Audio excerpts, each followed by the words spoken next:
Welcome, travelers. We're aware that your journey was difficult, but prepare to have your questions answered, for you have been granted an audience with the Masters of Rock. And welcome.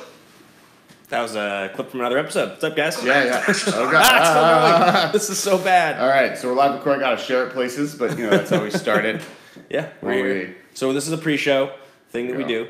I'm going to talk into the microphone. Yep. We got it. We're working on it. There's so many things happening. We've got a producer who's screaming at us. Houston, we have a problem. MMCast live. Alex is changing things. I'm talking to Mike. Portland and Mythic.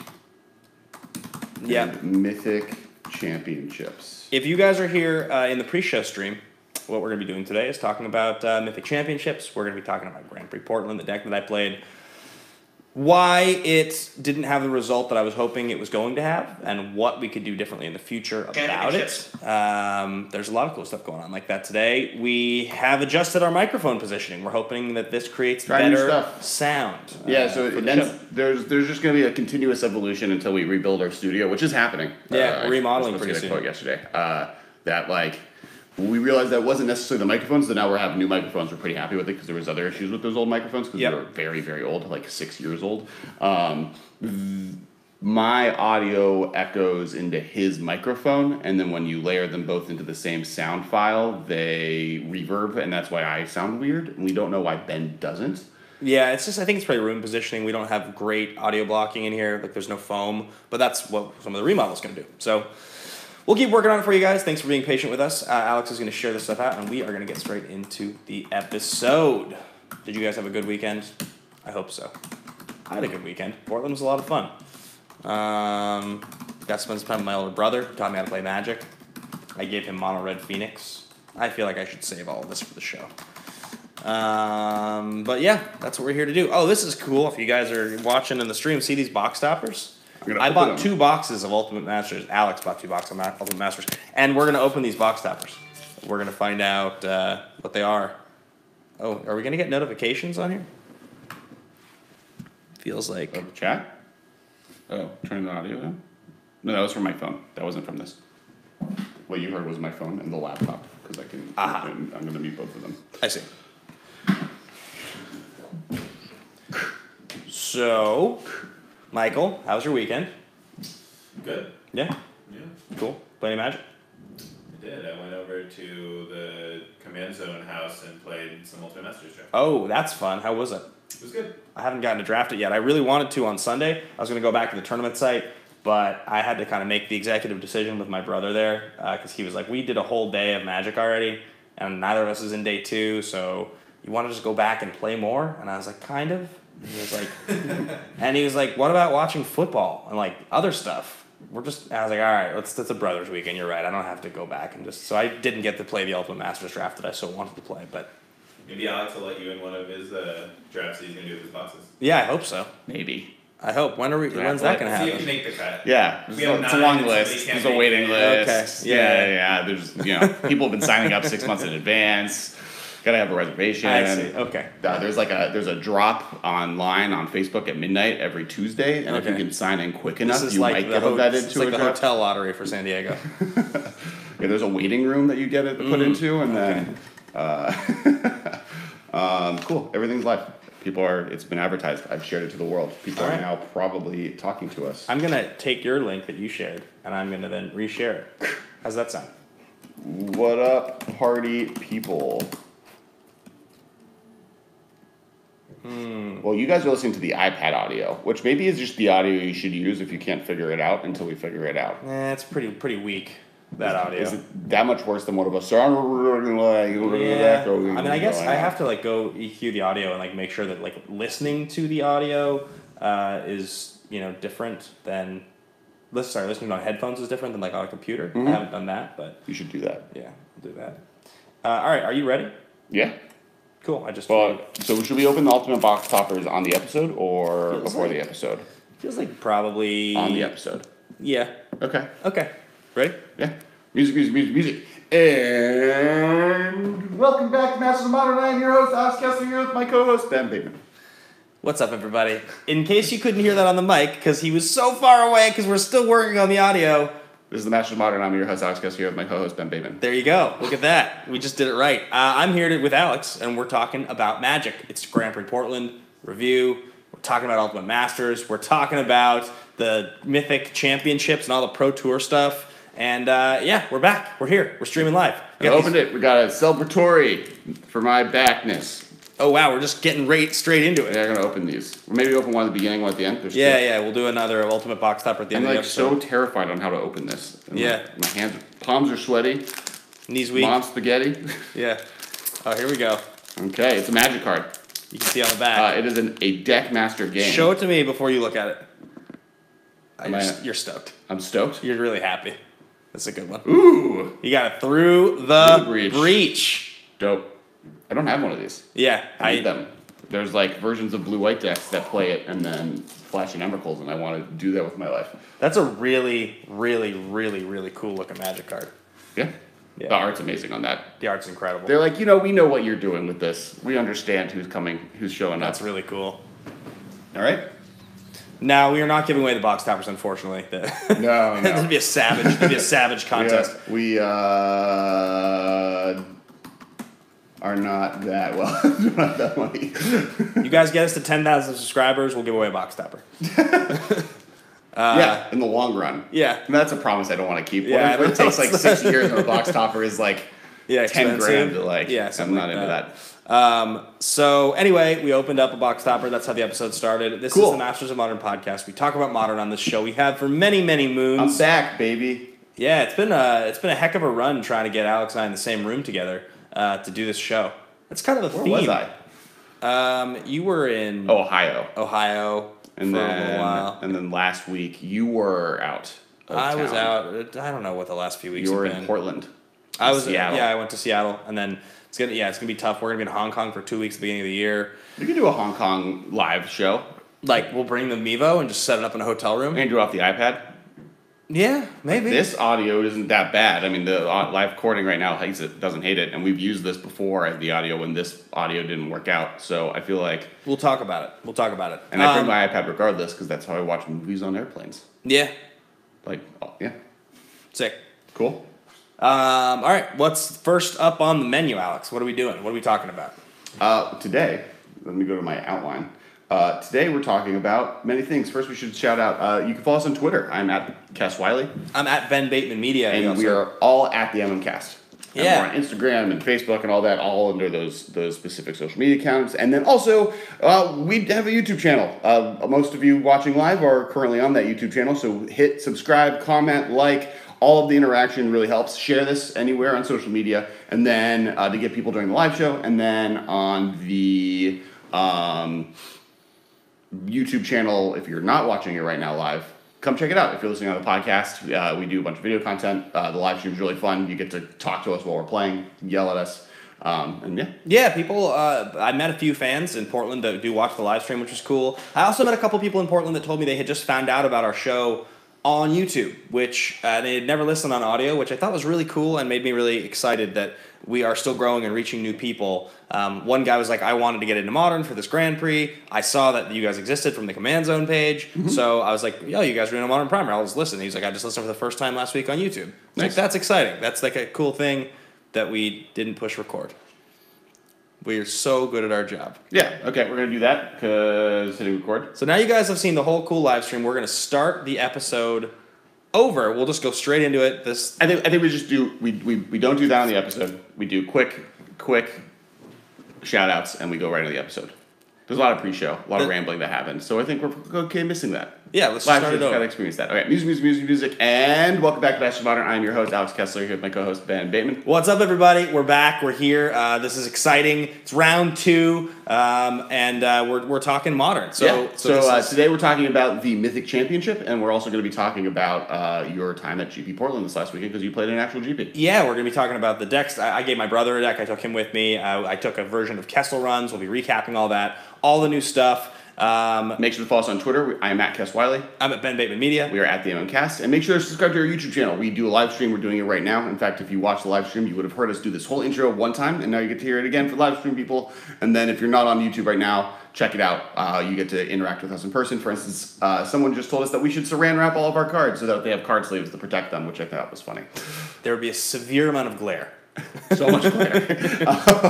But yeah, so definitely subscribe to YouTube, comment there, share it once the video goes live as a regular video versus the audio live feed, and yeah, that's fun. I think it's a good intro. Be sure to subscribe on YouTube. Comment, like, subscribe, all those things. It is literally right now with what we're doing with this show the most important thing you can possibly do to help us.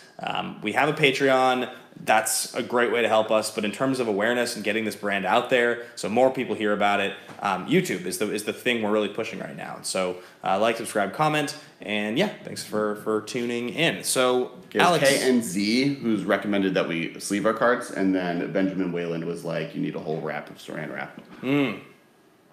I mean, we could try it. I'm not opposed. I would do it as a bonus thing at the end of an episode next week or something along those lines. The actual video of us saran wrapping a card? And then we just post it.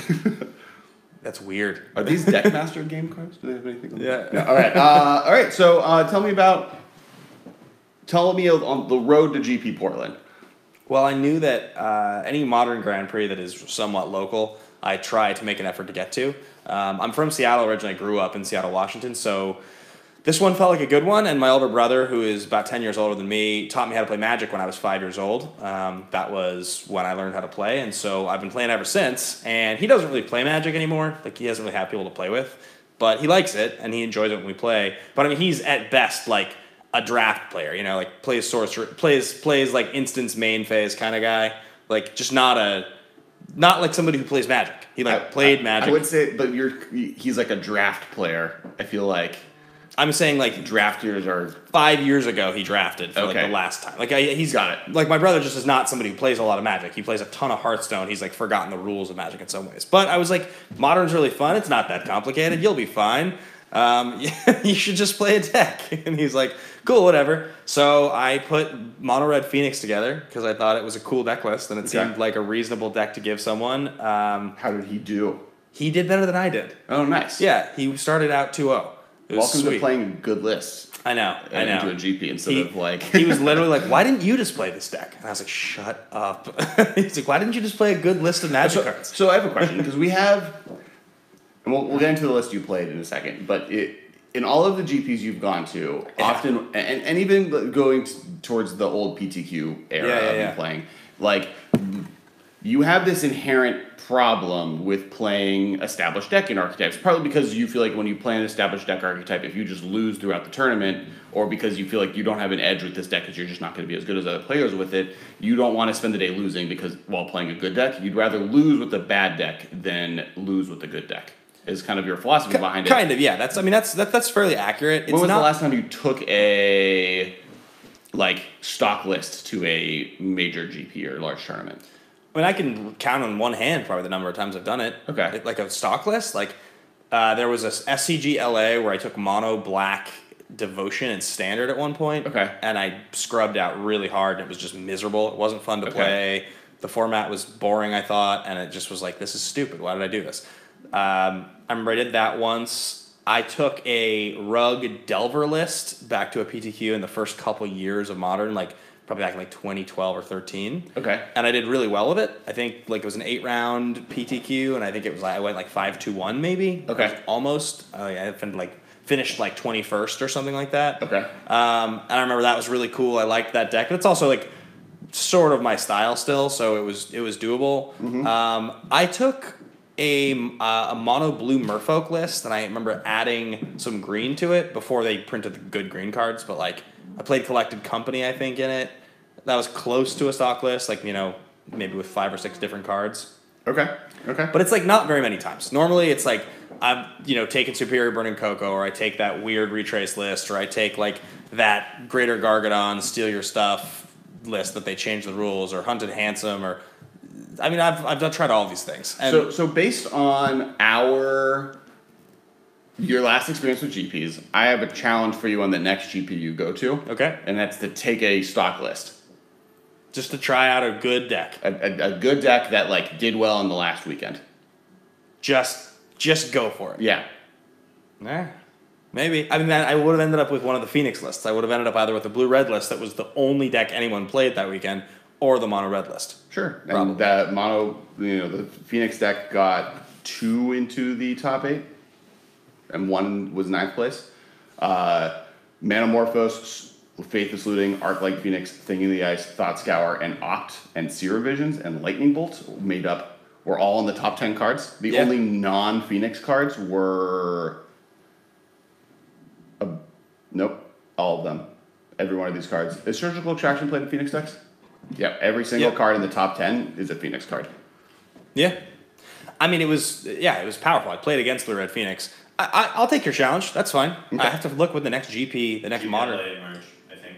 GPLA March is the next modern one? The next modern one's close, I think. Okay. Yeah, and that's a reasonable. That's like, I realized this morning that I counted of the next 70 days, I think I'm out of LA for 38 of them. So there, Nice. you'll be with me for a solid 3 weeks of that. Yeah. Going to Hong Kong. Yeah. So anyone in Hong Kong who wants to hang out, we're going to be there for 2 weeks. And New York, like a few weeks later for a week. Yeah. New York's harder. Oh, you're not hanging out. I'm saying that's where you and I are going to be. Yeah. So I was thinking the actual number of available opportunities for me to play Magic it's going to be like very, very low, I think. So March is probably actually when my schedule will even kind of free up. Do you know the date on March, Michael? I'll find out. I mean, the reason I bring this up is the amount of GPs that I've gone to that I do well in that are limited versus modern. I do better in the limited ones, and I think that's probably because I just play the best possible deck given to me in limited versus at GP me too. All where of my modern best one, finishes. am like, oh, I really want to try out this cool strategy, and like the best testing environment is a GP, so I want to see what it does. Colton has an interesting question here. If you see, Yeah. it ran out of the chat, but you can probably pick it up there. Read it into the mic. Brandon Russell. Brandon S. Russell? Yeah. Is it step 1, post Bateman Brew to tappedout.net? Step 2, use that stock list? Is that what you want me to read? No. It was, no, Brandon, long time fan of you. I appreciate the candor there. Do I think there are cards that are still ran in good, that are no longer good but ran in lists because they just have momentum and that they shouldn't be ran there? Is that the one you're asking? Yes. I think that's an interesting question. Like, basically, based on the past history of a card's success, are there cards that we think lists still run that they shouldn't be running anymore because, like, the format doesn't support it, but, like, they've been good for so long that... I mean, a card like this would be like, let's just say Kitchen Finks was no longer really good in Modern, but people just kept running it in all of those colored decks because it's been so good for so long. And I don't... The problem with Kitchen Finks is that it's, like, an inherent piece of multiple combos and, like, does something in a specific way there, and those combos might be bad, and I think they are, like, collecting company decks haven't done well in Modern for almost a year. I think like there are times when Lightning Bolt is bad and people play it just because they don't know it's bad. And bad's a relative term because 3 damage to any target for 1 red is really good. Like that's just a good thing. Well, but that's kind of like sometimes it's not, and that's kind of the point. Is like the format moves away from it. What's the date? I didn't realize there was so much modern on the West Coast. What do we got? Oakland is modern on the January 4th, but you're in Hong Kong, right? Yeah, I would be there for so that. So then March 1st is. It's right around the corner. We'll have gotten back. Yeah, we'll be here. Life never stops. Yeah. We'll be like so jet lagged. It'll be a year anniversary for my bachelor party. Yeah, all right. It's like the 2 week window that we know we'll actually be here. March 1st, I will play some kind of good stock list. That's what I'll do. It's a promise. You have my word on the show. Yeah, we'll be like right off the back of New York Toy Fair. We can do some testing at New York Toy Fair. Be great. Yeah, exciting. Want to help Ben test Modern in New York City? Yeah. During New York Toy Fair, just hang out with him in the hotel room. He was going to be exhausted from toy things. Probably the hotel lobby. I don't know if we're going to be hanging out in our hotel rooms, but it's fair. But all right. So getting back to it, I took my brother with me. I gave him Mono Red Phoenix. He was excited. He was a really good sport about it too. Like honestly, you should have seen. I wasn't like watching, but you should have seen him. This is like the microcosm of somebody who knows how to play Magic. But you give a Modern deck, and you expect him to play in a Modern Grand Prix for the first time. Mm-hmm. He was like, I played against this one deck, and he was playing all these lands that came in tapped, and like this card that untapped him, and like he was going so fast, like I wouldn't even like really look him in the face. He was like shuffling his cards really fast. I was like, whoa, bro, I'm sure what you're saying is right, but I got to read each of these lands. Like, I feel like in that situation, having your brother just like call a judge over and being like, I don't totally understand what his deck is trying to do. I'm a little bit new to the format. Can you keep an eye on him and make sure? Because the judge will do that. I mean, they don't like. It's more intimidating to call a judge as a new player, though, for sure. It is. Yeah, I used to be super timid about. Oh, because you think you're like a snitch, like Yeah. that. Like it feels much more like snitches get stitches, and you're just like, no, I don't want to do this. It's like I don't want to be an asshole, but like in reality, like call judges. It was funny. It was funny to hear him like giving his each match. I was thinking, I wish you recorded that and we had that available as like an entire video segment of just like you and your brother talking about his matchups and what they are, and then you like don't tell him that this is like a known quantity. He's like, oh, this one, All the decks he played were actually, I think he played against one weird brew that I didn't quite understand what the hell he was saying, but everything else they were all real. So, but anyway, it was fun to go with him, and like it was interesting, right? Like this is actually probably cool for you guys to hear because some of you are maybe newer listeners. I was trying to figure out in my mind, explaining to someone who it was their first constructed GP ever. So not just modern, but how do you explain to somebody, this is what you're going to experience. These are the things to be aware of, right? And then secondly, like, because it's modern, these are the things in modern that people do. These are going to happen to you. You need to be prepared for this. And like, that was I was like, okay, for instance, your deck is extraordinarily reliant on your graveyard. There's this card called Rest in Peace. Any deck that has white is going to be playing this card against you. It's going to happen in game 2 almost every single time because the whole format is all about graveyards right now. And that Bedlam Reveler card is very bad if you don't have a graveyard. And I was like, and this other card, Arclight Phoenix, is useless if you don't have a graveyard. So That's they're going to... not true. Yeah. But casting a 3/2 Haze Flyer is good. Totally. And we had that conversation too. But so it was interesting. Like those fine. those conversations, and then also saying stuff to him like... Well, yeah, trying to give him like useful like rules of thumb. Because, like, Rest in Peace, not every deck is going to be playing Rest in Peace because most decks play with the graveyard themselves, but they're going to have graveyard hate. Yeah. And, like, trying to, convince them, like, there's just cards that are going to wreck your graveyard and being aware of them in Game 2 is hard to just get that across. Right. I, like, when we were testing, like, I had Leyline of Sanctity in my sideboard, and I, like, started a game with it, and I was like, this is going to be hard for you. And he's like, what? And I was like, this is going to happen. This is the thing. When your burn spells, you can't target me anymore. So... again, people are going to have this. It's going to be annoying to you. You're going to feel like you would have won the game if they didn't have this card, but that's what Modern is. So the other lesson I tried to give him was like, you're new to this, to constructed Magic period and a really complicated format. You're going to make mistakes and they're going to cost you games and it's going to be really frustrating. It happens to me too, but it's going to happen to you because you're going to miss an interaction or a trigger. Don't tilt. Whatever you do, don't tilt and get frustrated because it's just impossible to go into this and expect. And he went in and he played really well. Like I said, he started 2-0. I think in the end, he maybe went like 3-3 when we dropped. But like I think at one point he was 3-1, which I was like, that's pretty cool. That's pretty hard to do if you're like you've never played a game of constructed Magic at a GP before. So that was fun. On my end, I was playing the Kessel Run. So we probably will post the list that I played. But I can kind of give a gist of it here if you guys don't know the deck we're talking about. This is a deck that Alex had kind of conceptualized about 6 months or 8 months ago. Well, the deck just started out as a straight-up blue-white-red list that, like, played good Planeswalkers, played good control spells, and then, like, this was earlier in the Teferi era when we really kind of created this deck, and I wanted convenient, quick ways to close out games, and I was getting frustrated with, like, how long it was taking, and I would lose to just, like, people being faster than me and having some way to just be like, oh, I win, oops. And I was bouncing between doing actually a Through the Breach Emrakul deck, and I don't have Through the Breaches, now I have one.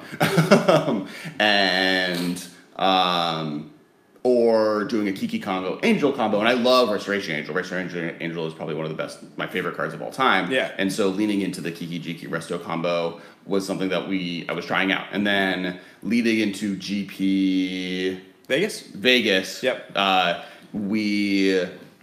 had this and a few other decks, but like you wanted to try out this combo, but adding Feldar Guardian and Saheeli into the deck, because you were messing with Saheeli decks for a while at that point. Yeah, I think I took your 75 and I probably changed out about 15 cards, right, give or take, maybe 20, including the sideboard. And we messed around with the numbers and added a few things, and it did pretty well at Vegas. Some of you guys probably remember I played this deck on coverage in round 2 or 3, round 2.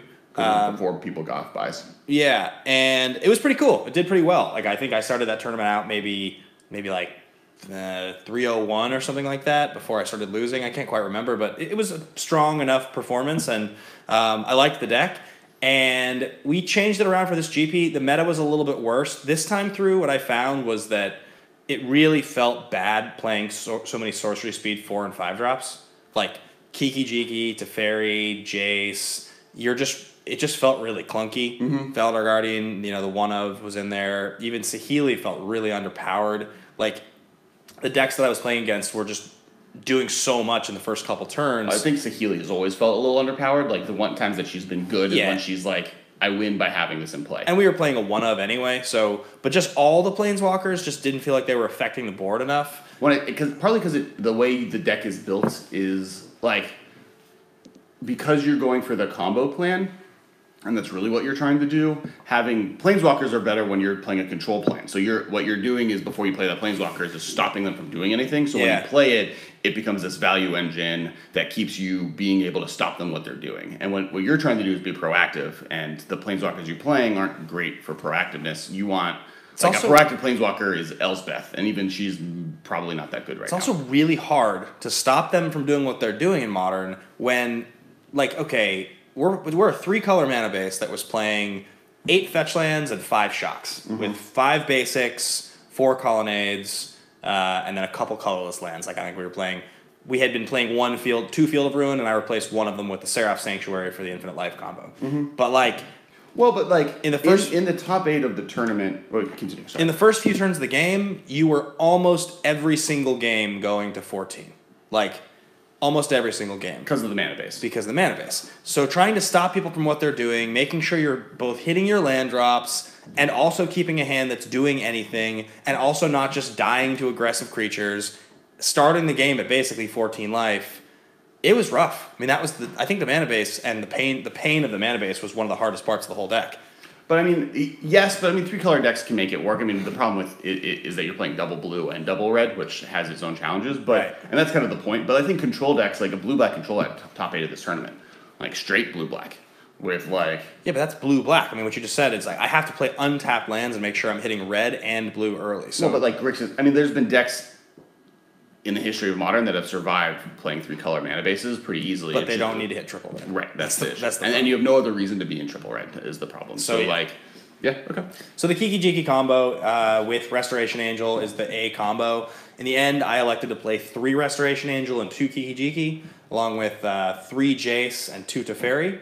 And then I played a single Felidar Guardian, a single Saheeli Ray, and 1 Seraph Sanctuary. Seraph Sanctuary was the coolest tech, and I actually have more faith in this side of the combo than the other one now. Right, like I guess what my point this whole time has been is I think that there's a version of that combo of just like Kiki Jiki, Sarah, Restoration Angel, and Felidar Guardian, and the Seraph Sanctum that works, just not in a blue-white-red control shell. So yeah, my goal would be in the future, I think, to maybe shift away from blue. Like, so the combo we're talking about, guys, is the Seraph Sanctuary is a land from Avacyn Restored. It's colorless, comes into play untapped. When it enters the battlefield, you gain a life. And whenever an angel enters the battlefield under your control, you gain 1 life. So if you are able to obviously go infinite with Kiki Jiki and Restoration Angel, you attack for 1,000,000 damage.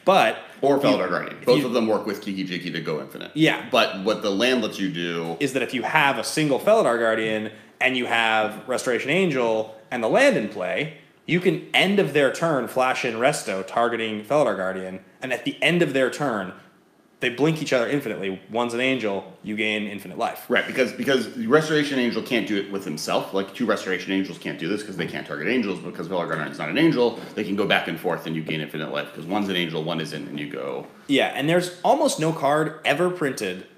In fact, I think Felidar Guardian, at its cost maybe, is the only one that's ever been printed that blinks a permanent instantly. Like that does not an end of turn blink, but a same turn enters the battlefield blink. I don't think there's a single other card you can play that costs 4 or less. Yeah. 4 or less, that's a creature, sure. Yeah. So that's why it's so unique. But I think there's something there. Like I could see this being more of a white-red prison deck almost. Yeah, the list I've been messing around with, and obviously this deck kind of exists, is the Eldritch Evolution. All your creatures enter the battlefield. They're relatively aggressive. You play with Kitchen Finks, you play with Blade Splicers, and you play with good 1-drops and 2-drops. You play with Birds of Paradise, and the deck. The purpose of the deck is more just to kind of go off Right. value creatures, and then Restoration Angel and Felidar Guardian are more about blinking those value creatures to gain the value again. You play with that card right there. The name is being blocked. Knight of Autumn. Knight of Autumn. Yeah. You play with like Knight of Autumns, and you get like all these good value creatures that like then. Because the other problem I think that our version of the deck had with blue, white, red control is that because so many of the cards you're playing are control decks and planeswalkers, blinking them with Restoration Angel, you don't have that many good targets. You just really have Snapcaster Mage and Wall of Omens. Yeah. And when those are your two targets, they're not that.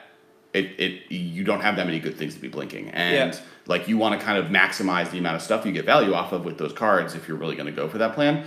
And Kiki Jiki kind of does it too.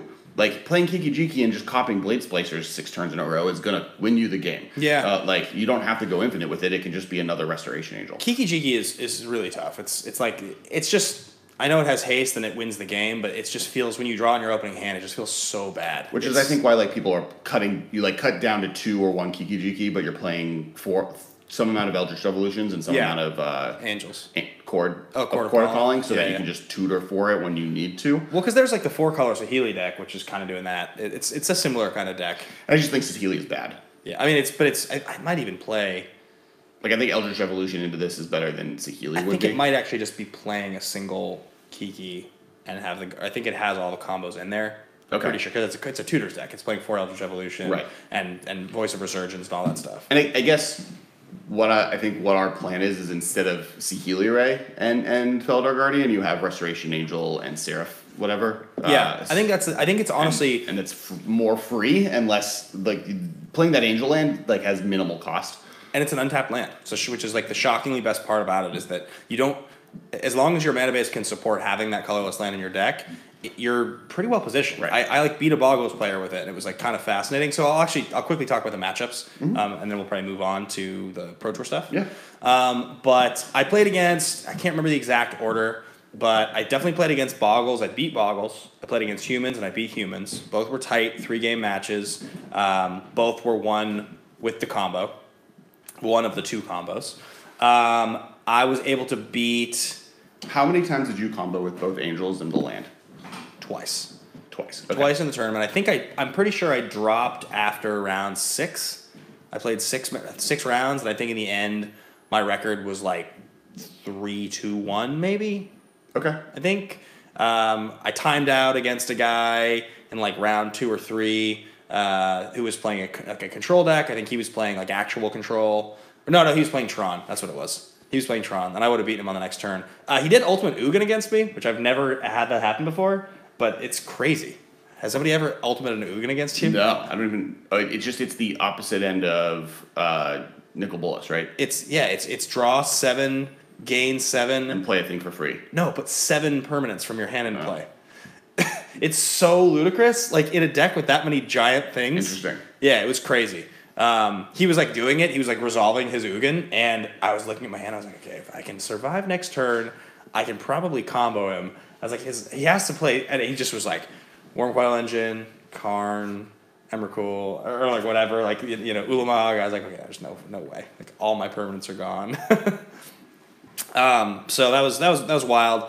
That was one matchup. I did play against the blue-red Drake deck, or the Phoenix deck. And Crackling Drake is really good. That was the card that scared me the most. Phoenixes were fine. Like Path to Exile on a Phoenix, I'm okay with. You have Pathing of Restoration usually. Both of them kind of just like stop the Phoenix in its tracks. Yeah, and the other like thing in the ice is again you can just get rid of. You can path it. You bring it's like Snap and Path means that like they're pretty threat light, but the Drake you have to have Path for because your Bolt doesn't get it, and it's so big. And there's no setup for them. They just kind of play it, draw a card, and Pathing a Drake is, like we were talking about this before that we started recording. I don't know if I would ever be that sad if I had to play a spell that said 4 mana, put a land into play for my deck, draw a card. Like, I wouldn't play that on purpose, but the fact that that's where you end up with that card when someone paths it is, like, fine. Yeah, I mean, it's like kind of like the worst Solemn Simulacrum ever. It's Solemn Simulacrum that they, like, kill. Yeah. Like, they bolt your Solemn Simulacrum, which always... Well, you're also... I mean, if it's get a land into play and draw a card and they discard a card... Yeah. That's you're good, right. Actually. Yeah, it's a discard, too. Like, all 3 of those things, that's a card that would probably see some weird amount of control play. Not, like, a lot, but, like, I can imagine it happening. Draw, discard, ramp? I don't know. That probably actually sees play. I don't think it sees play if it costs blue, red. because that's like pretty restrictive. Sure. But yeah, I like. Would that card be black-green? Yeah. It would be like a black-green and 2. You would probably lose a life also, is my guess. You would draw a card, lose a life, they would discard a card. Put a land in the play? Maybe they would discard a card and gain a life because it'd be black and green or something. I don't think the life loss needs to be I was there. just thinking the symmetrical nature of it. Sure. Yeah. Something like that. I don't know. But anyway. Lose life, they gain a life. Yeah, okay. Reverse drain. Yeah, or maybe it's that you would never be able to gain a life. I don't know, whatever. Anyway, I can't remember all of the matchups. There was probably, I played against one player. It was like green-white. No, he was playing like rock creatures. It was basically rock creatures with Hardened Scales and Winding Constrictor. So it was just like a good stuff 3-color deck with Hardened Scales and Winding Constrictor. It was playing Knight of Autumn and like Scavenging Ooze, and it was like good, pretty powerful. That was like late in the day though, so we were both out of contention at that point. It was kind of a weird deck. Okay. But powerful creatures. So that was pretty much my matchups for the day. I enjoyed playing Kessel Run. It just felt clunky this time. The mana base and the way that it matched up with the costs, it just felt really slow. Yeah, I think we found a thing that's good, and that thing that's good is not a Planeswalker control deck. Not that a Planeswalker control deck can't be good, but I think the thing that you found that's good doesn't want to be in that shell. Yeah, I would almost say, I would almost have been happy with no Jaces, just the Teferis maybe.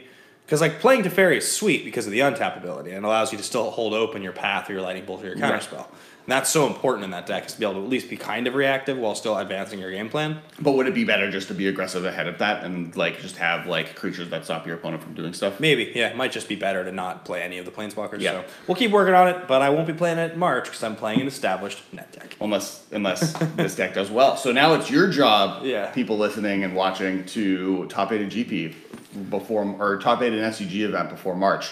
Brandon, I will send you a list. With a list so that Ben can play it. Because technically I could just play this list. You could. And you have to play a good list, and then I just can and then I'll top 8 the tournament, and you'll be mad forever. Sad. I suggest before we get into our discussion of the Pro Tour, should we knock out this other box topper? Sure, you can open on camera. Now, this is I bought these are for me, but we thought it'd be more exciting if I opened these on camera with you guys. The first one we did in the pre-show stream, we opened it, and it was this beautiful Through the Breach right here, though we had not hit record on our audio, so we started the episode over, so that is only available to those of you that were watching that part of the stream. All right, so once again, it is a Deck Master game. Ben gets to see it first. That's pretty sweet. You're going to be excited about this. All right, double excited, switching around. Yeah. Everyone. Ooh, we were just talking about this. Yeah. Kitchen Finks. Finks. Finks a good one. There we go. Well, we were talking about how people are kind of down on Finks as one of the cards that you can get out of the box topper. But the fact that, it's kind of like Ornithopter out of the old experiment, or not experiments, or the masterpieces, where because Ornithopter is a 4 of in established decks in Modern, it ends up being a really important masterpiece versus a card that just was more expensive before then, or that's been printed on the ground. What's your feeling as somebody who... Look, what is your feeling on premium versions of Magic cards? Because at this point we have so many different premium versions in all different varieties. You love them? Yeah, to the extent that I'm happier. I think the buy a box promos that they do for sets should just be Modern stuff like this. They should just be masterpieces of cool old cards, because I think they're towing a line where cards printed from those box opener sets, if they're constructed playable, people will have a problem with it, or they're bad, and then people don't want them. And so, who are they making happy with that card? Versus if this version of Kitchen Finks came with the Guilds of Ravnica set, or an old Ravnica card version of this kind of frame came with Guilds of Ravnica when you buy a box, everyone's happy about it. It's not in standard, so no one's unhappy. It's worth money, so people are happy they're getting it with their box. It costs Wizards pretty minimal amounts. It gets reprints into the market. I think cool promos like this don't hurt anyone. And we talked about this when Ultimate Masters was spoiled, and maybe I didn't really talk about it as much because you guys did the Ultimate Masters episode without me. But in general, I don't think having expensive sets like Ultimate Masters are a net negative. I agree. I think that we got a little inundated with master sets this last year, and I think that it reduced a little bit of the excitement, and there's a premium value when you look at a master set card that I think you want to feel. Do you still... when I look at like a Modern Masters 1 card, I like see the symbol and it feels like somewhat like, oh, this is like old and cool and like a little bit valuable. When I look at an Iconic Masters card, I'm like, oh, what is this? Wah, Yeah. And I think part of that is there's so much good, like, playing Modern Masters 1, like, and we were paying $14 a pack then, because that was before they raised the $10 SRP, and then so stores are just charging $14 because we didn't know how limited the print run was going to be, and it was really limited. And in that environment, it was fine, and like, no one needs to play this set. It's fine that there's a premium expensive set that's out there, because it's by not being able to play Ultimate Masters, you're not missing out on tournament magic. You're not missing out on a GP. You're not unable to play Modern and unable to play Standard. There's not like a barrier to play those things. Right. But this allows them to print a much more exciting product that has a lot more reprints, which does affect the market more positively than Ultimate Masters, which is just like boring and no one wanted. Not Ultimate Masters, sorry, Iconic Masters. Yeah. I'm excited about this set. I like the Masters sets in general. And not only that, but I really like premium versions of cards. Like, I'm looking at these and I'm just like, God, these are gorgeous. I would love to have 4 of all of these. Like, you know, and I feel the same way still about the expeditions when I see them. I feel the same way still about, like, when I see the masterpieces, the invocations even. Honestly, as weird as they are, I like having decks that are like unique and blinged out. Like, I think it's really exciting. Like in my Highlander decks. Oh yeah, Invocations was the only way I was able to afford a foil Force of Will, so I'm all about them. Yeah, and like my Highlander decks are like peppered through with just like little, you know, I have 3 beta islands in one of them, and I've got like a couple expeditions that I bought at one point. And it's fun to have that variety in your decks, especially in formats like EDH and, you know, or like Commander and like Highlander, where it's one-ups. You know, Singleton makes it especially appealing to have. People are excited about the red, white, and either green or not green Saheeli Ray. Or not Saheeli Ray, sorry. The Felder Guardian Angel Land. Yeah, I think it's sweet. Somebody said, I saw in the chat, somebody suggested Nahiri, and I think that's cool. Yeah, people were suggesting that when I posted lists online. I think what's cool about the deck, going back to that, is all the pieces work together well. It's as if you had a Kiki Jiki, like it's a Splinter Twin combo deck, but it's a little bit more expensive. Yeah. But both Deceiver Exarch and what's the fairy? Deceiver, Exarch, and It's been so long. Pestermite Both combo with each other. Yeah, I think the one thing about Felder Guardian that I thought was really cool, and I was trying to figure out a way to do this, but in white-red, there's not really a good way to do it. Blinking a Planeswalker feels really good. That's one of the coolest things the Felder Guardian's capable of doing. You can do the Nahiri. Like, you can minus her, then blink her the next turn, Yeah, and plus her. That's really powerful. And so I think that's notable. I mean, it's a little tough that it's a 4-drop and all the good Planeswalkers are 4 and 5 drops in that color. Like, I'm not forgetting a really good white or red or white-red 3-mana Planeswalker, right? No. But the 2 good white-red Planeswalkers are, I think they're the only, the 2 good ones are Johnny and Nahiri. Because, like, you have 3-mana Chandra creature, that's the red 3-drop, and you have, like... Well, there's a bunch of red there's a few red 3-drop ones, because there's Sarkon, the new dragon one, who's not... Yeah, there's the Sarkon, right? That doesn't do anything for this, you. yeah. And there's the white of Johnny, the double strike of Johnny, that doesn't do anything for you. So yeah, it's. I mean, that's why, I don't know if Planeswalkers are where you want to be. Yes, it's good to blink it with Felder, and Nahiri's a great one. I think you play Nahiri, and I think you have Johnny's in the side because he's like a great sideboard card. And you just go with like aggressive threats. You cut wall of omens because it's like not the best thing. Yeah. You can have wall of omens. Yeah, it's interesting. You could play Flicker Wisp in this deck too. Yeah, my list had it. It's not as a little good slow. as you. It's a little slow. Yeah. So and you're not playing with Amulet necessarily because getting not Amulet. Aether Vial. Aether Vial. Yeah. So that is going to wrap up our discussion of Grand Prix Portland. The event was won by Grixis Shadow, which is cool. I think Shadow is reasonably well positioned right now. It's a good deck. It's nice to see that it was like the deck, and then it kind of fell out of favor, and now it's back. It continues to kind of win tournaments and keep showing up, and it's really powerful. It's a great deck, and I actually think at this point it's a good deck to have in the format. It's kind of a tempo deck in some ways. Okay. Right? Like it's kind of the best version of like a Delver deck you could ever ask for. Sure. Because it's not... You're not playing a 1-drop threat in that deck, but you're very disruptive. Stubborn Denial alongside your dredge creatures and your Death Shadow, it's like a really good way to stay ahead. And it shuts down the really linear combo decks because of all the disruption it's playing, and it makes you respect the fact that there are going to be decks interacting with you. And I like that. I think that's good. Okay. So, anyway, Yeah. I suggest we get into the discussion of the Mythic Championships. All right, so Let's break it down. goodbye Pro Tours. Yeah, Hello, we don't Mythic Championships. we don't get to call them Pro Tours anymore. They're called Mythic Championships. It's now only Magic Fests and Pro Tour Magic Fests and Mythic Championships, right? That's what we have now. Yes. Now the fun thing about Magic Fest is that what happened to my window? There it is. Cool. The fun thing about Magic Fest is that, like, have you been paying attention to the fact that there are, like, local Magic, like, the card trick type of Magic, like, events around the country called Magic Fests? No.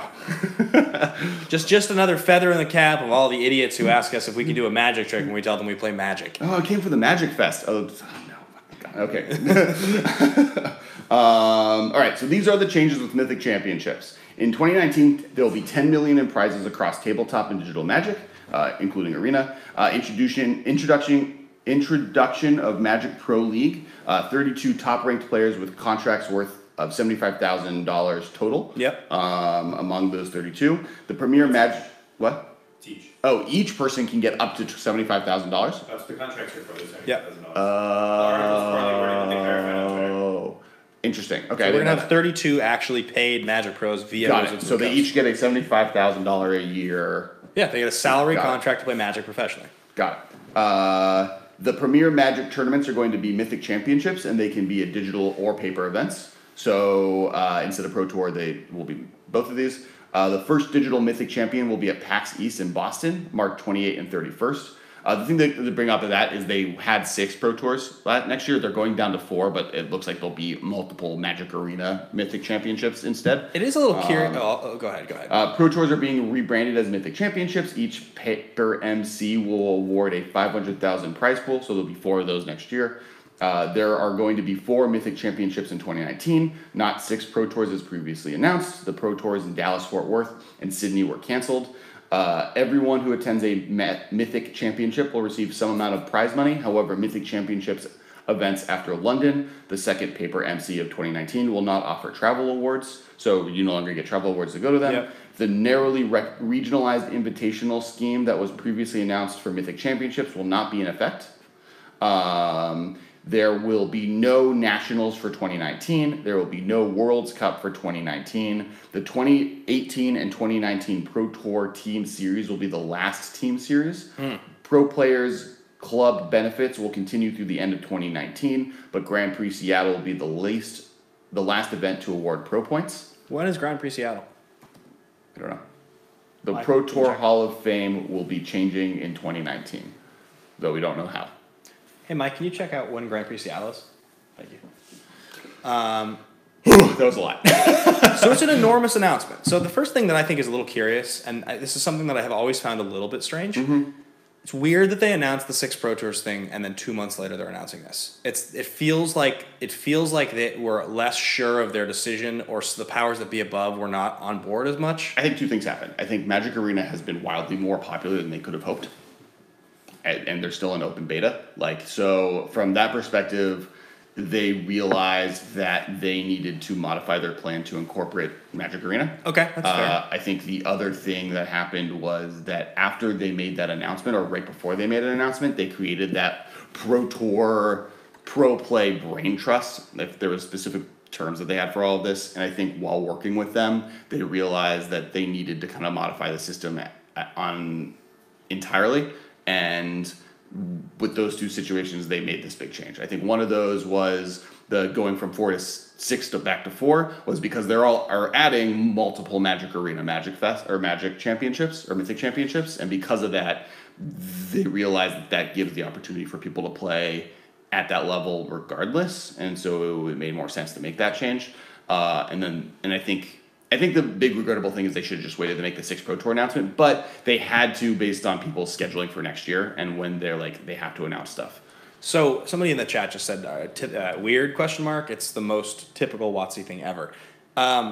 You're right. There has been a lack of organizational structure with their announcements over the years. There's definitely, we're going to do it this way, and then a year later we're going to do it this way now. That is a thing. I don't know if I think that that's a thing that's just the problem with them. I mean, I think that's just, there's a lot of moving pieces and a lot of money at stake, and so there's multiple people that have input on these decision making, and there is a schedule in mind. They have to hit certain dates. Well, and stubbornness is not a sign of intelligence. the fact that they're willing to be flexible with what they're doing because they want to find the best possible system, and they've gone through a weird rapid growth where they had 20 years of like being fine and then like have recently just been modifying how their game plan works is good. I mean, I'd rather Wizards be trying new stuff and trying to figure stuff out. Yes, it's a little bit messing with people's lives, but if they were just like, nope, we're sticking our toe in the ground and we're not going to do anything different or change at all, like, not only does this stuff not happen, but like double face cards don't happen, and they refuse to try anything new, and then every other TCGs will overtake them and just be better. And so yeah, you've got a handful of things going on here. I mean, one of them obviously is that there's a concern that Moto has crashed in terms of the secondary market and the value of the cards. Mm-hmm. A lot of people are really upset, and they are, what's going to happen? I mean, I think Saffron Olive had the best response to this, though, which was like, entire Magic community complains that Moto's dying because it's too expensive and they want it to be cheaper. Why don't they make things cheaper? Wizards makes it cheaper. Moto's dying because it's cheaper now and my collection no longer has money. So it's like... People will always complain. I agree. There will always be complaints, and that's just a thing. Because right now, Moto is the most inexpensive way to play Modern, Legacy, Vintage, and Cube. Yeah. Out there. Totally. I waved my hand after Cube because technically Cube is free in real life, but yeah. Someone had to pay to buy that Black Lotus. So that's interesting. There's a couple different pathways that you can go when you think about the future of Magic, right? Mm-hmm. One of them is that counterfeits are one of the most concerning parts of the game. Sure. And digital Magic completely gets rid of them. So that's... You know, like our counterfeit episode where we talked about them? That was the episode that we've received the most aggressively anti-us and our opinions comments, like in messages, because of that episode, which is fascinating. What were our opinions that were so bad? That counterfeits are bad. Oh, people think that counterfeits... That's right. People, yeah. There are people out there that aggressively think that counterfeits are a net positive for people that are playing Magic, and they are wrong. Yeah. Well, the game just dies. But so that's one thing, is that, you know, digital obviously is better for that. Yep. There is no plan in the future anytime soon for Modern to exist on Arena. If Modern existed on Arena, we're in a whole different space, because then I think you start to really lose a lot of the value of the paper cards. I think that significantly hurts it. I disagree. Really? I think Magic Strength will always be paper card tournaments, people playing with each other in stores. I think one of the reasons they play Magic is for the community around it, and going totally digital kills it. I also think Modern will never exist on Arena. I'm going to tell you that right now. It's never happening. They built just Arena in a way. There are mechanics that are in Modern that don't work. Now, that doesn't mean that there won't be a lot of the cards in Modern that are powerful that get reprinted eventually into Standard or into weird sets that make it work, because there are mechanics that do. But, like, for instance, I don't know if Miracles ever works in Arena. I don't know if they have even made the system allowable for a mechanic like Miracles to function. What would be so hard about it? You would when you draw your card. It was hard for when they did it on Moto. Like, there's parts of the mechanics that they've built in the game. It would, when it happens, it just, your opponent wouldn't see that you would get a trigger where it would like get all bright and like it's a light up thing, and you'd see the card for a second, and you would have 10 seconds or something before. Like other things like wishes, like, are hard. And there's a wish right now on it, right? So wishes are fine. I think there's stuff. They've basically said that there's mechanics from Magic's past that don't work very well in Arena. And I'm not going to tell you what those are, but they made that statement. The other thing is, going back in time is hard. What I think is going to happen is eventually they'll just create Magic Origins. I'm using that as a starting point because it's only 2 sets behind where they're at currently. Yeah. I don't know if that's the set they would pick, but they would pick a set that is... And maybe it's just we're Kaladesh or wherever we're at now. Maybe it's just literally Ixalan block is the beginning of New Modern. Well, Hearthstone's been around for how long now? 5 years maybe? Yeah. 4 years? And they have Wild. You can play Wild in Hearthstone. That's any card. It's not that long, but like it is a totally different format than just playing. When Modern was created, it wasn't that long, and like it was 8 years? 15 years of sets? No. 8 years of sets? Modern 8 years. 2011, I think. Yeah, so like that's not even that many years, so I think they could do that pretty quickly. Yeah. And I think they'd probably do it very quickly. I think they would I think the next rotation, they'd probably announce a Modern-esque type format. Yeah. In it. And maybe what it is it's just Singleton Eternal. Like, people love Singleton on Arena. It makes it so you don't have, you can even add Shadows over Innistrad, because we know that Shadows over Innistrad and Onward is in the game. Like, the digital files are within the code for Arena. So they could just make it all these sets are available. You only need one of every card. Have fun. And I mean, yeah, I think it'll be interesting to see how they develop it over the years. I mean, I think what you're saying is true, which is that the reaction has been very strong, which is why you get that commercial, but everyone's gonna know your name. You saw that, right? Yeah, So yeah. If you the everyone's gonna know commercial your is name. very weird. Well, it's just, I mean, I think what it is Why that was Sir Mix-a-Lot in it? Sir Mix-a-Lot was in the commercial. That's the guy. Really? Yeah. Oh, it's because of Seattle, probably. That's why, because he's a famous Seattle Oh, okay. and from Seattle. So it was just like, I don't know. Everything about it was weird. I think probably, what we're experiencing a little bit is that while the esports boom has been happening and we've all been clamoring for Magic to get on board, there's also been a sense that we have this one thing that's different than all those other games, which is that we have this paper card game where you can go and there's 8 people in a store and you can draft and like there's this history to it. It kind of felt like a very different and very unique thing. And you would call Magic an esport, but like we all kind of knew it wasn't that yet. Arena makes you feel like they are entering that world, and it's Well, this announcement more than that. Like, this announcement is them saying we are now an esport.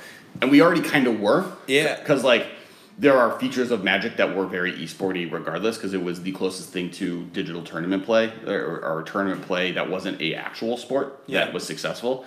And I don't think esports exist the way they do without Magic actually having happened and doing that type of tournament play beforehand. But now they're just like, no, we're an esport. We have any products, and we'll have paper one, and that's going to make we're unique, like that we have physical in-person gameplay, and it'll probably be really successful. My point is that I think we're experiencing a little bit of the confusion of like this is a company that's now trying to market themselves in a different way to kids that view esports in a different way that Magic players view Magic. And so that commercial, I think, is them sort of trying to be like, we need to make this like cool and hip and exciting. I don't know. I'm not saying they did it totally right. I'm just saying that that commercial, all of it, it's that. Well, no, I mean, what that commercial is that Hasbro and Wizards of the Coast hired a actual marketing company that's doing it for them. I also think, I mean, so let's react a little bit to the most important. Which is how the announcement got made for Magic Fest early. I mean, they got leaked because a separate marketing company, like Hasbro hired a marketing firm to launch this marketing campaign for, and that's where this commercial came from. Let's respond quickly to some of the most important details in the announcement. Sure. Okay. I think the first one is the $75,000 contracts for 32 players. Great. That's a big game for Magic. That really shows that they're doubling down on we're paying you a livable salary to play Magic the Gathering. 32 of you, not 5 or 10. Sure. But like that's enough people that you have like a whole interactive community online. If every one of those people is active on Twitter, 32 people is a lot of voices, you know? I guess my issue with the 32 people announcement, or my worry, and this is the worry I've heard from other people because it doesn't affect me at all, is that's a weird cap that makes it so it's really hard to actually become a professional Magic player as a career. Because unless you're the best 32 players, and there is some luck with how well you do, like if you looked at the best 32 players of the last 20 years, and like it's not as consistent unless you're top, like maybe the top 10 is consistent, but like without the Hall of Fame lock-in, I don't know how consistent you can like I don't know if you could count on being a professional Magic player anymore. I don't know that the 32 shouldn't be the only 32 players, right? Like for instance, this is like if you get hired for coverage for Wizards or versus SCG. They're both very viable coverage teams who are covering high-level Magic. Sure. Right? I don't know what either one of them pays, but like they probably are paying reasonably close, and they're both hiring credible people. Right. In theory, if they have 32 people with $75,000 contracts, you're going to start to see other companies recognizing the value of this, and it's going to start. I think they're trying to kickstart the idea of esports teams within Magic, where they're going to get real salaries from bigger companies that want to double down on this, and them saying, as the company that owns this, we're going to make it possible for the best 32 players at its inception to have careers. You other guys can have that too, and I think that's a pretty big deal. That's a bigger deal in support of the pro community than Magic's done in a very long time. So I have a question. If you were a Magic player that was good enough to possibly make the top 32, would you take a $50,000 a year contract to forego the $75,000 you'd make from Wizards if you hit that level? Sorry, would I take a $50,000 contract? So I'm a TCG player, and I find 8 it. pros that are all probably good enough, or like have at different times shown me that they're good enough to make it into the top 32. They're not currently there, or they are, and I tell them, I will pay you $50,000 for 5 years.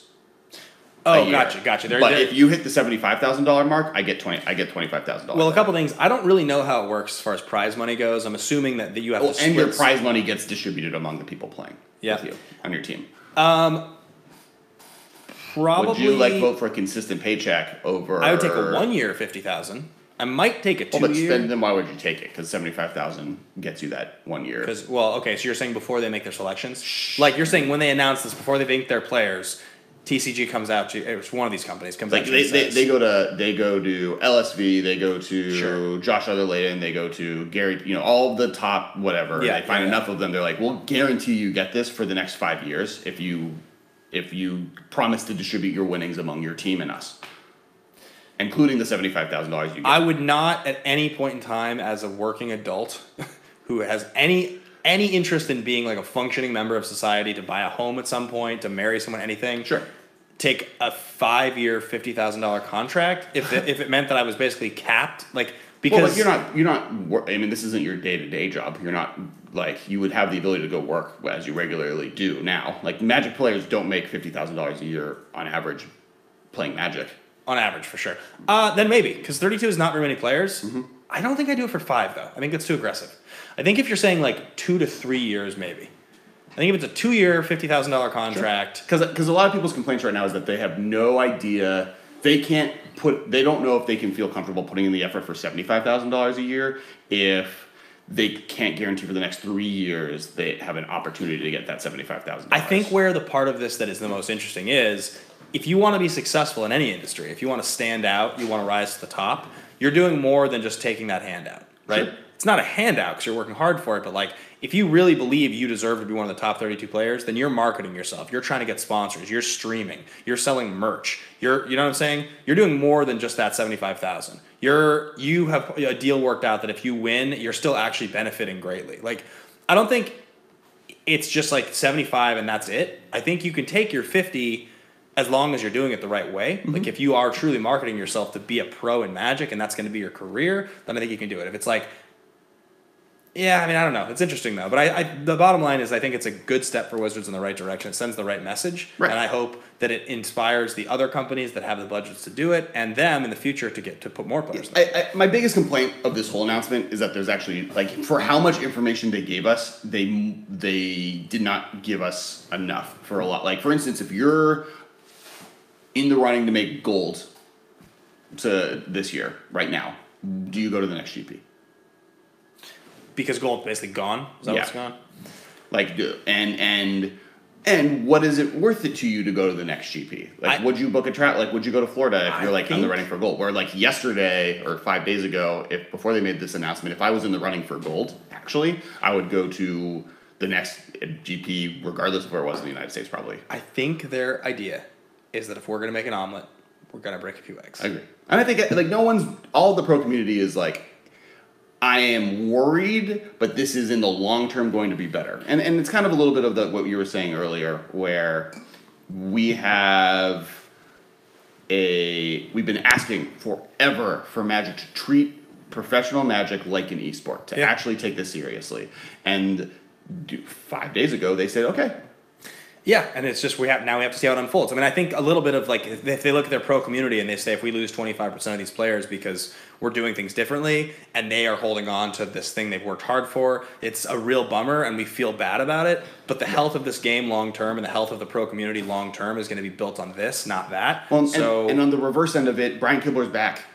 Like, pros that left Magic for Hearthstone because Arena is around are coming back out of the woodwork to Magic. Because Magic is a better game than Hearthstone. Yeah. It always has been, and it will always, well, maybe not always be, but for the time being, I see it being better. And Magic Arena versus Hearthstone versus Magic the Gathering Online and the viability of making a career in being a personality around those games. Yeah. Hearthstone was just a much more viable option until just now. Yeah. And like while this whole thing is happening on this end, the streaming community is also getting a huge boon to it just by the fact that Magic Arena is good. Yeah. Like we're literally had a discussion before we started recording on, other content that we could be making. Yeah. And, we've always been like, well, we could stream, but Moto sucks. And, we've been a little resistant to maybe streaming Arena because our audience is modern focused. But, in reality, you streaming Arena, just starting, would probably be really beneficial because, you can do weird, cool stuff on Arena. They have cool events. For instance, Brian Kibler is doing a big Monsters series for the next month where it's like or the next week, where every card over 4 converted mana cost that's a creature, you draw a card. Just as like a rule that's in the game. And so that's a benefit, so it's encouraging you to play big creatures. That's like a cool format they've created for the next week. Or in 2 weeks. And so like stuff like that is stuff that you, being Wacky Brew person, could have a lot of fun with on Arena that's on brand, and even though it's not modern, is within the framework of stuff that would be cool for our fans to watch. And we'd love to hear your guys' thoughts, people listening and people watching, on us doing live streaming or just Arena content onto YouTube, and if that's something you'd be interested in, even though it's not modern. Yeah. I think that like with these pro contracts, with like third-party pro contracts are not coming from TCG Player. I think the idea is that they would come from esports organizations like Cloud9 or TSM or somebody like that would be, putting more money into the Magic pro infrastructure by fielding a team, because they all have Hearthstone teams. Some of them have like, teams for other digital TCGs, but Magic has been untouched by that so far. Right. So if you guys couldn't quite hear that, just in case on the mics here, Michael was basically saying that the encouragement by Wizards putting this money on the contract should encourage these other esports organizations like Cloud9 or TSM to put money behind an organizational structure to have teams that are supported in the way that other esports have, which is true. I mean, and I think that that's totally valid, and I hope that is what happens. So do we have an exact breakdown on what you need to do to be in that 32 players? Nope, they haven't given it to us. More details to follow as usual. More details to follow. Yeah, so we don't know, Jim Scott, who asked, is the top 32 or just the top 32 contracted player? We don't know what to be in that 32 means. And my guess is it's a combination of win X types events you get in probably, have X amount of you did well this year types of things, and then probably some other third category that's more indeterminate. Can we... before we run out of time here, what else on that list do you think is most relevant? I mean, I guess the next big thing to talk about is the fact that historically, I don't know the exact number, somebody probably knows this, the increase to a $10 million prize pool for 2019 has to be at least 100%, right? Like we have to have gone from 5 million to 10 or 4 million to 10, because we were getting 4 Pro Tours previously at 250 and then a bunch of Grand Prix. So, well, now each Pro Tour is $500,000. The Magic Fests through Arena are going to have some non-announced value in what you get awarded. I don't know what the actual increase is, but I know that it's more. I'm guessing it's at least 5 million more, and we know that a lot of that money comes from travel rewards and hotels and a lot of these things that they're not paying. But at the same time, it looks better, and it is better to say, if you play Magic in 2019 and you play it competitively, there's $10 million on the line, right? I mean, even if we're just assuming, and we don't know this, but like if we're just assuming that the fact that they're doubling the money they're giving out at a Pro Tour, at a Mythic Championship as they're called, you used to win 50 grand. If it's doubled, you're going to win $100,000 to win a Mythic Championship. $100 grand. That's a lot of money. Right. It's a huge amount of money. Right. In winning a Pro Tour in the past after taxes, you'd walk with about $37K. Right. Double that, You're making a year's salary at a pretty decent job if you win a Pro Tour a year. Like 70 grand after taxes is a lot of money. So I think it's a big deal, and I think the 10 million number really resonates with me. I mean, I don't love the travel reward stuff because I think it does eliminate some of the romantic appeal that Magic used to have in that sense. But they already got rid of it for most of the Hall of Fame side of things. And so, who was really getting was people who won the local tournaments, like PTQs. I can imagine local game stores, if it's really a clamoring for that, offering, if you win my PTQ, I will include a $250 travel voucher to the Pro Tour. I think $250 is not going to do much for you. You have to fly to Dublin. I mean, but that's what stores a lot of times that way you were. I mean, maybe 500 then, but I would say based on number of players, right? That's where you do it. You scale. You make it scalably. Like you figure, okay, if this is a constructed PTQ, I don't think you can really make it scalable. I think it's like I'm going to give you a percent, because you'll know when the PTQ is happening what Pro Tour is it for. It's not like you'll get a random Pro Tour available to you. Right. Okay. So if it's like Mythic Championship that's in Sacramento, then it's like $250. And if it's like Mythic Championship that's in Dublin, then you're like, I'm going to have to make this reasonable. It's going to have to be constructed, not limited. So I'm going to take 25 at the door. I'm going to make this much, and I'll have $500 or $800 that I can give out as the travel. Because the store's not actually making money through their tournament fees. They're making it through singles sold at that tournament. So Well, I mean, they do make money on those constructed tournaments. The constructed ones. The amount of money they make from entry fees compared to... Well, definitely they make more on singles, but I'm saying think about it. They run a tournament at their store on a day and 35 people show up. And those 35 people spend $25 to enter the tournament, and it's a constructed tournament. They bring their own cards. It costs the store literally not $1 to run that not tournament. true. What does it cost? What does it You cost the have store like to run? multiple You have staff, employees. Pay a judge. Pay a And judge. the staff is going to be there late because Magic tournaments, like PPTQs, you're running like, 6 rounds to cut to top 8. Come you over, have to be open. come over to microphone so that people can hear you, because this is This a is good enough actually- of an explanation that, because I know this, but not everyone does. Ready to hear. All right, yeah, I used to run tournaments at a store. So like for a PPTQ, you're paying like more staff to be there because you need somebody managing the tournament as well as managing the register. And then if you do other business, like you sell other board games or comic books or whatever your store is doing, you need somebody handling that as well. So chances are you're paying a person to be there. You also need to be paying at least one judge in addition to the store staff. And you are paying And then a them tournament maybe a that's the store size that I'm credit or describing a is- box or something, but it's a relevant amount of money you have to pay the judge. And then you also are probably there a long time, so you're like paying people more than they would be getting just to be there for a normal day of business because you're open late because it's like 6 rounds plus cuts top 8 or something. So it is expensive And to then run tournaments, prize- and you're prize usually money in general. and prize. Yeah, you have to be giving a generous prize, especially in an area like LA where there's like tons of stores you could drive to.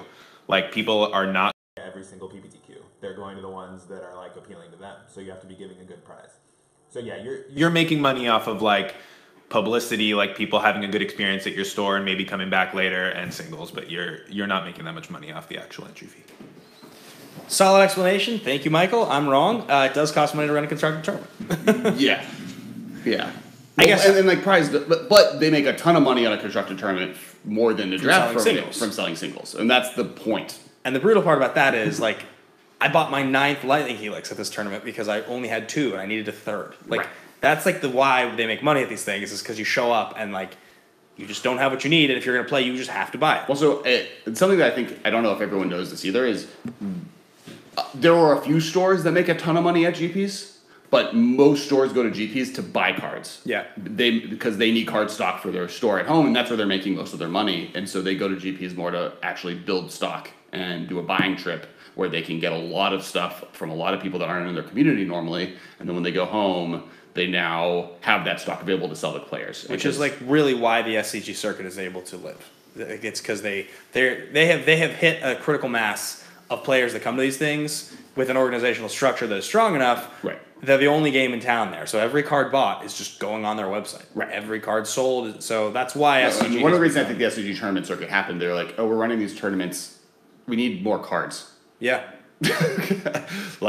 And that's the best way to get them. yeah. So, I think those are the two biggest. I mean, I think the player contracts and the $10 million prize pool. I think those are both really big deals. I mean, Alex, are there any other details on that list that you think stand out beyond the 32 players and the 10 million that are the biggest? Like, need to be It's responded mostly to? just like the stuff like we don't know what 32 players how they selected. Like I wish they had more information on the way they're doing stuff, and I think some of it they don't know. I think some of it they're figuring out for sure, and they were getting feedback with these announcements to see where people are at on where things are happening. I think they were like, well, we don't know what players will want more. Do they want the 32 players to be Hall of Fame players, or do they want them to be the best players? Well, why don't we announce that they will exist and then get ideas from the community during that process? And I think the last one is that there's some stuff that they know what they're doing, but for legal reasons they haven't perfectly ironed out what it is exactly, and they don't want to make the announcement until they do because there will be legal promises behind it, so much money is involved.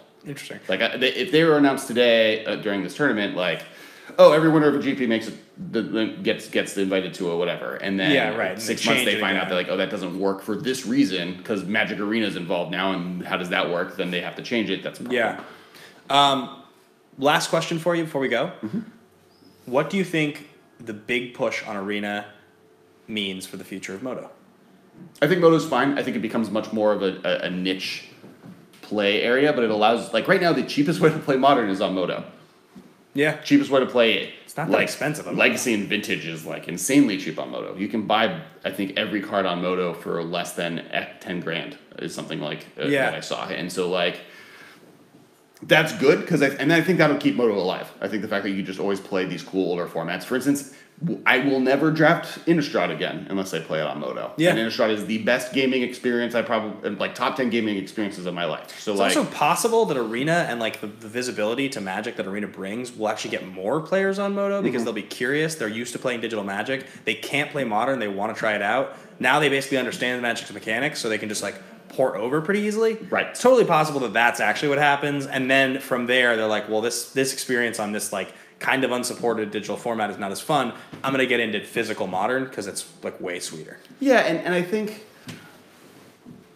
eventually, like 5 years, 10 years from now, Moto could die. Like that could happen. Yeah. I think that only really happens once there's some amount of an eternal scene on Arena that is comparable, and even then, I think we have a long time until that happens. And in the meantime, have fun playing Vintage. Yeah. Because it's sweet.